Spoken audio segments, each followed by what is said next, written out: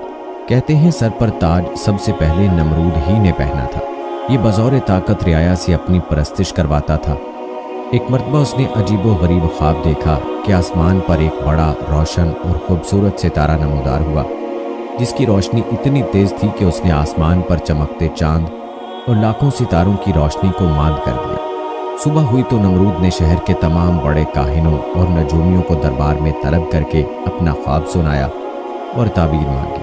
نجومیوں نے تعبیر بتائی کہ اس شہر میں عنقریب ایک ایسا بچہ پیدا ہونے والا ہے جو عظیم بادشاہ کے زوال کا باعث بنے گا اور ہمارے خداؤں کے مقابلے میں ایک خدا اور اس کے دین کا پرچار کرے گا۔ نجومیوں کی اس خبر نے نمرود کو سخت پریشان کر دیا، چنانچہ اس نے فوری حکم جاری کیا کہ جو بھی بچہ پیدا ہو اسے فوری قتل کر دیا جائے۔ بادشاہ کے حکم پر عمل درآمد شروع کر دیا گیا اور بابل کی سرزمین نوزائیدہ بچوں کے خون سے سرخ ہو گئی۔ لیکن حضرت ابراہیم علیہ السلام کی ولادت اللہ کی منشا تھی، اور ابھی بادشاہ کے فرمان کو کچھ ہی وقت گزرا تھا کہ حضرت ابراہیم علیہ السلام کی ولادت کا وقت قریب آ گیا۔ آزر اور ان کی بیوی کو اپنی اولاد کا خون کسی صورت قبول نہ تھا، لہٰذا دونوں نے اسے چھپ کر پالنے کا فیصلہ کر لیا اور بچے کی پیدائش سے پہلے ہی بابل کے پہاڑوں کے درمیان ایک غار تلاش کر لیا۔ حضرت ابراہیم علیہ السلام کی والدہ نے اس غار میں بچے کو جنم دیا اور بچے کو اللہ کے سپرد کر کے گھر واپس آ گئی۔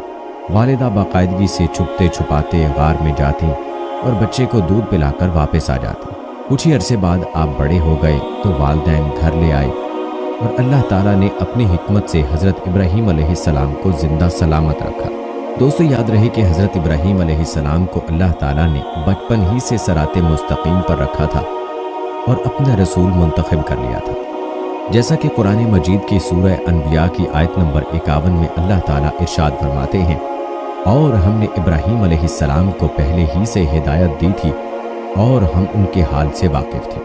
حضرت ابراہیم علیہ السلام نے والد کو بت تراشتے اور ان کو پوجتے دیکھا تو ان سے سوال کیا، یہ کیا ہے؟ والد نے کہا کہ یہ ہمارے خدا ہیں۔ حضرت ابراہیم علیہ السلام نے تعجب سے کہا، یہ کیسے خدا ہیں کہ جن کو آپ پتھر کے ٹکڑوں سے تراش رہے ہیں؟ کہتے ہیں کہ ایک دن والد نے انہیں ایک ٹوکرے میں بہت سے بت رکھ کر دیے کہ انہیں بازار جا کر بیچا۔ والد کے حکم کی تعمیل کرتے ہوئے ٹوکرا لے کر بازار پہنچ گئے اور آواز لگائی، اے لوگو، آؤ اور اپنے ان خداؤں کو خرید لو جو تم کو نفع پہنچا سکتے ہیں اور نہ نقصان۔ لوگ جمع ہوتے اپنے خداؤں کے بارے میں حضرت ابراہیم علیہ السلام کی گفتگو کو تعجب سے سنتے اور آگے بڑھ جاتے۔ بازار جانے کا یہ سلسلہ کئی دن تک جاری رہا، جب ایک بت بھی نہ بکا بلکہ لوگوں نے حضرت ابراہیم علیہ السلام کی شکایتوں کے انبار لگا دیے تو آزر نے انہیں بازار بھیجنا بند کر دیا۔ البتہ حضرت ابراہیم علیہ السلام بچپن ہی سے معبود حقیقی کی جستجو اور نظام کائنات پر غور و تدبر کرنے لگے۔ اللہ تعالیٰ نے حضرت ابراہیم علیہ السلام کو بچپن ہی میں رشد و ہدایت اور عقل سلیم عطا فرمائی تھی۔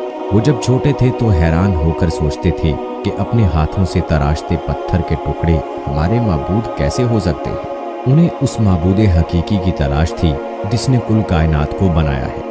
دن رات اسی جستجو اور فکر میں رہتے، پھر باری تعالیٰ نے انہیں کائنات کی کچھ اور چیزوں کا بھی مشاہدہ کروایا، جیسا کہ قرآن پاک میں ارشاد ہے، اور ہم ابراہیم علیہ السلام کو آسمانوں اور زمین کے عجائبات دکھانے لگے تاکہ وہ خوب یقین کرنے والوں میں سے ہو جائیں۔ یعنی جب رات نے ان کو پردہ تاریکی سے ڈھانپ لیا تو آسمان میں ایک ستارہ نظر آیا، کہنے لگے یہ میرا پروردگار ہے۔ جب وہ غائب ہو گیا تو کہنے لگے کہ مجھے غائب ہو جانے والے تو پسند نہیں۔ پھر جب چاند کو چمکتے دیکھا تو کہنے لگے یہی میرا پروردگار ہے۔ لیکن جب وہ بھی چھپ گیا تو بول اٹھے کہ اگر میرا پروردگار مجھے سیدھا راستہ نہیں دکھائے گا تو میں ان لوگوں میں سے ہو جاؤں گا جو بھٹک رہے ہیں۔ پھر جب صبح سورج کو دیکھا کہ وہ آسمان پر جگمگا رہا ہے تو کہنے لگے میرا پروردگار یہ ہے، یہ سب سے بڑا ہے۔ مگر جب وہ بھی غروب ہو گیا تو کہنے لگے لوگوں، جن چیزوں کو تم اللہ کا شریک بناتے ہو میں ان سے بیزار ہوں۔ یہ ڈوبنے اور غائب ہونے والے میرا رب نہیں ہو سکتے، وہ کوئی اور ہی ہستی ہے جس نے ان سب کو پیدا کیا ہے، جو کل کائنات کا مالک اور خالق ہے۔ میں نے سب سے یکسو ہو کر اپنی ذات کو اس کی طرف متوجہ کر لیا ہے جس نے آسمانوں اور زمین کو پیدا کیا، اور میں مشرکوں میں سے نہیں ہوں۔ دوستو، روایات میں آتا ہے کہ خلعت نبوت سے سرفراز ہونے کے بعد حضرت ابراہیم علیہ السلام نے سب سے پہلے اپنے والد کو توحید کی دعوت دی۔ اس سلسلے میں ان کا اپنے والد سے کیا مناظرہ ہوا، اسے قرآن پاک کی سورہ مریم میں یوں بیان کیا گیا ہے: اور جب ابراہیم نے اپنے والد سے کہا کہ ابا، ایسی چیزوں کو کیوں پوچھتے ہو جو سن سکتی ہیں اور نہ دیکھ سکتی ہیں اور نہ ہی آپ کے کچھ کام آ سکتی ہیں؟ ابا، مجھے ایسا علم ملا ہے جو آپ کو نہیں ملا، تو آپ میرے ساتھ ہو جائیے، میں آپ کو سیدھی راہ پر چلا دوں گا۔ اے میرے ابا، شیطان کی پوجا نہ کیجیے، بے شک شیطان اللہ کا نافرمان ہے۔ ابا، مجھے ڈر لگتا ہے کہ آپ کو اللہ کا عذاب نہ آ پکڑے، تو آپ شیطان کے ساتھی ہو جائیں گے۔ دوستو، آپ نے ملاحظہ فرمایا کہ حضرت ابراہیم علیہ السلام نے ادب و احترام کے تقاضوں کو پوری طرح ملحوظ خاطر رکھتے ہوئے نہایت محبت اور پیار سے باپ کو توحید کے بارے میں آگاہ فرمایا، لیکن مشرک باپ نے اس نرمی اور پیار کے جواب میں نہایت درشتی اور سختی سے بیٹے سے کہا: تو اگر میرے معبودوں کی مخالفت کرنے سے باز نہ آیا تو یاد رکھ، میں تجھ سے بہت سختی سے پیش آؤں گا۔ جیسا کہ قرآن مجید کی سورہ مریم کی 46 اور 47ویں آیت میں اللہ تعالیٰ ارشاد فرماتے ہیں: آزر نے کہا کہ اے ابراہیم، کیا تو میرے معبودوں سے برگشتہ ہے؟ اگر تو باز نہ آیا تو میں تجھے سنسار کر دوں گا اور تو ہمیشہ کے لیے مجھ سے دور ہو جا۔ اس موقع پر حضرت ابراہیم علیہ السلام نے السلام علیکم کہا اور کہا کہ میں آپ کے لیے اپنے پروردگار سے بخشش طلب کروں گا، بے شک وہ مجھ پر مہربان ہے۔ دوستو، پھر حضرت ابراہیم علیہ السلام کی قوم کا عید کا دن قریب آیا تو پوری قوم شہر سے باہر جا کر عید کی خوشیاں منانے کی تیاریوں میں مصروف ہو گئی۔ لوگوں نے حضرت ابراہیم علیہ السلام کو بھی ساتھ چلنے کی دعوت دی، لیکن انہوں نے ساتھ جانے سے انکار کر دیا۔ دراصل وہ کسی ایسے موقع کی تلاش میں تھے کہ جب کوئی نہ ہو اور وہ سب سے بڑے عبادت خانے میں رکھے بتوں کو مسمار کر سکے۔ چنانچہ لوگوں نے عید کی صبح سب سے پہلے اپنے بتوں کو سجایا، پھر حسب روایت ان کے آگے طرح طرح کے کھانے سجائے۔ ان میں رواج تھا کہ میلے سے واپس آ کر اس کھانے کو بڑے احترام سے کھاتے تھے۔ اس کام سے فارغ ہو کر سب لوگ شہر سے باہر میلے میں چلے گئے تو حضرت ابراہیم علیہ السلام کلہاڑا لیا، بت خانے میں داخل ہو گئے اور بتوں کو توڑنا شروع کیا، جس کا نقشہ قرآن پاک میں اللہ تعالیٰ نے سورہ صافات کی آیت نمبر 91 سے 93 میں یوں کھینچا ہے: حضرت ابراہیم علیہ السلام چھپتے چھپاتے ان کے معبودوں کے پاس گئے اور فرمانے لگے: تم کھاتے کیوں نہیں؟ تمہیں کیا ہو گیا ہے؟ تم بولتے کیوں نہیں؟ پھر ان کو دائیں ہاتھ سے مارنا اور توڑنا شروع کر دیا۔ جب تمام بت توڑ دیے تو آپ علیہ السلام نے کلہاڑا بڑے بت کے کندھے پر لٹکا دیا اور گھر واپس آ گئے۔ شام کو لوگ خوشی خوشی میلے سے واپس آئے اور بتوں کے پاس پہنچے تاکہ کھانا تناول کریں، لیکن وہاں کا تو منظر ہی ہیبت ناک تھا۔ سب بت اوندھے پڑے تھے۔ یہ منظر دیکھ کر وہ غصے سے پاگل ہو گئے۔ ان میں سے بہت سو کو یقین تھا کہ یہ کام ابراہیم علیہ السلام ہی نے کیا ہوگا، جیسا کہ قرآن پاک میں ارشاد ہے۔ لوگوں نے کہا کہ ہم نے ایک نوجوان کو ان کا ذکر کرتے ہوئے سنا ہے، اسے ابراہیم کہتے ہیں۔ چنانچہ حضرت ابراہیم علیہ السلام کو بلایا گیا۔ جب آپ علیہ السلام آئے تو مشرکوں نے کہا: اے ابراہیم، ہمارے معبودوں کے ساتھ تم نے کیا کیا ہے؟ ابراہیم علیہ السلام نے کہا: یہ ان کے بڑے بت نے کیا ہوگا، اگر وہ بولتے ہوں تو ان سے پوچھ لو۔ انہوں نے اپنے دل میں غور کیا تو آپس میں کہنے لگے: بے شک ہم ہی ظالم ہیں۔ پھر شرمندہ ہو کر سر نیچے کر لیا اور بولے: تم جانتے ہو کہ یہ بولتے نہیں ہیں۔ حضرت ابراہیم علیہ السلام نے جواب دیا، جس کا ذکر اللہ تعالیٰ نے سورہ انبیاء کی آیت نمبر 60 سے 67 میں کیا ہے: پھر تم اللہ کو چھوڑ کر کیوں ایسی چیزوں کو پوچھتے ہو جو تمہیں کچھ فائدہ دے سکیں اور نہ نقصان؟ تف ہے تم پر اور جن کو تم اللہ کے سوا پوچھتے ہو ان پر، کیا تم عقل نہیں رکھتے؟ دوستو، بتوں کو توڑنے کا یہ عمل نمرود اور اس کی قوم کے نزدیک ناقابل معافی جرم تھا، لہٰذا انہوں نے